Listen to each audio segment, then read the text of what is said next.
Assalamualaikum warahmatullahi wabarakatuh. Saya Fikri Reza Febrianto. Saya akan menjelaskan tentang indikator keberhasilan sebuah produksi massal. Indikator keberhasilan produksi massal adalah acuan yang digunakan sebagai standar dasar dalam mengukur adanya suatu perubahan pada kegiatan produksi, yang tujuannya adalah untuk mencapai semua rencana yang telah dibuat sebelumnya. Nah, produksi massal itu sendiri adalah sebuah pola produksi yang dilakukan secara terus-menerus dan menghasilkan produk dalam jumlah yang besar. Selanjutnya adalah karakteristik dari produksi massal. Pertama, produk yang dihasilkan sangatlah besar. Kedua, produk yang dihasilkan hanya sejenis. Ketiga, lebih menggunakan mesin daripada tenaga manusia. Yang keempat, produksi dilakukan secara berurut. Dan yang terakhir adalah minim pengawasan. Selanjutnya ada keuntungan produksi massal. Yang pertama, proses produksi menjadi lebih efisien daripada produk seperti biasa. Yang kedua, penggunaan mesin secara spesialis atau satu tugas karena penggunaannya dilakukan secara massal. Yang ketiga, pekerja dapat melakukan secara maksimal dan terlatih karena melakukan tugas yang sama tanpa harus dilatih pekerjaan lainnya. Yang keempat, proses produksi yang didapat menghasilkan produk yang seragam dan terstandarisasi. Selanjutnya ada kerugian dari proses produksi massal. Yang pertama, pengeluaran yang cukup tinggi. Karena dalam melakukan proses produksi massal memerlukan bahan yang banyak. Yang kedua, para pekerja yang merasa bosan dan kurang nyaman karena melakukan pekerjaan yang sama dan itu saja. Yang ketiga, produk yang dihasilkan tidak bisa bervariasi dan tidak fleksibel karena produknya yang seragam.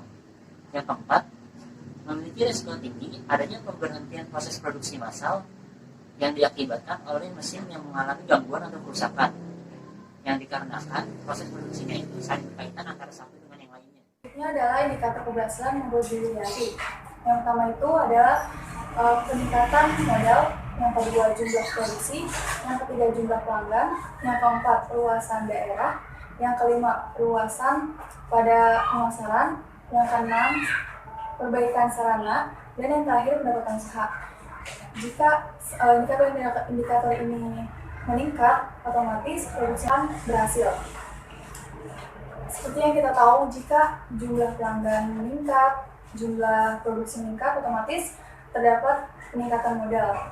Kemudian jika pelanggan-pelanggan itu bertambah, otomatis juga luasan daerahnya akan bertambah dan pemasarannya juga, sehingga pendapatan usaha juga akan meningkat.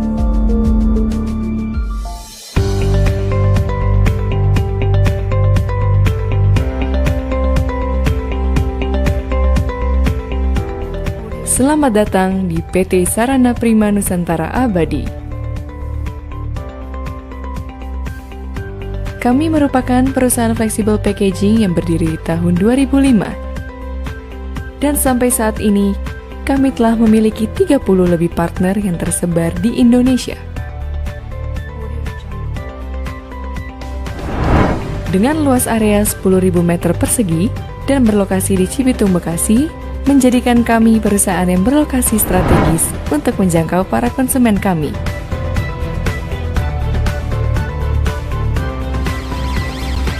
Demi kenyamanan dan kepuasan para customer kami menggunakan sistem dan peralatan yang berstandar tinggi untuk menghasilkan produk kemasan yang berkualitas dan aman digunakan.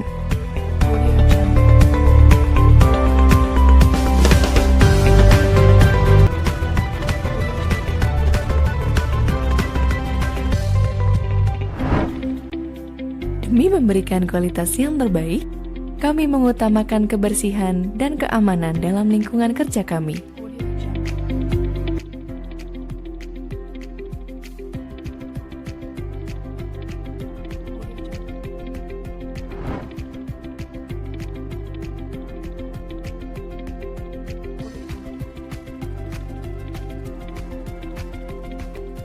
PT Sarana Prima Nusantara Abadi memiliki gudang bahan baku produksi yang mampu menyimpan bahan baku dalam skala yang besar.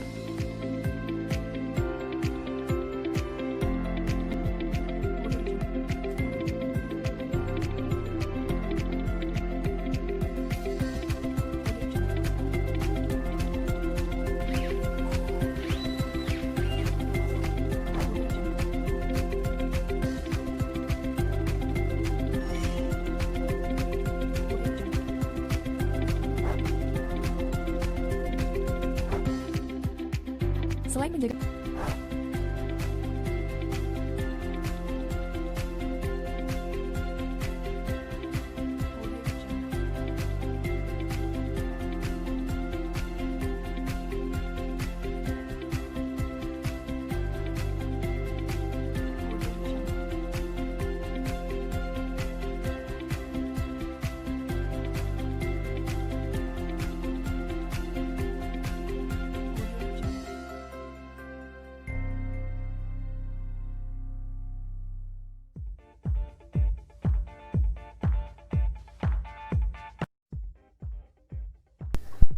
luasan daerah. Terdapat 30 lebih partner yang tersebar di seluruh Indonesia. Selanjutnya, menggunakan sistem dan peralatan berstandar tinggi dalam pelayanan terhadap konsumen atau pelanggan. Kemudian, pengutamaan kebersihan dan keamanan pada lingkungan kerja, serta perluasan produk yang semakin beragam. Dilihat dari misi PT Sarana Prima Nusantara Abadi, kita dapat mengetahui indikator keberhasilan lainnya seperti ada peningkatan kualitas, peningkatan penjualan, peningkatan sumber daya manusia atau pekerjanya, dan lain sebagainya.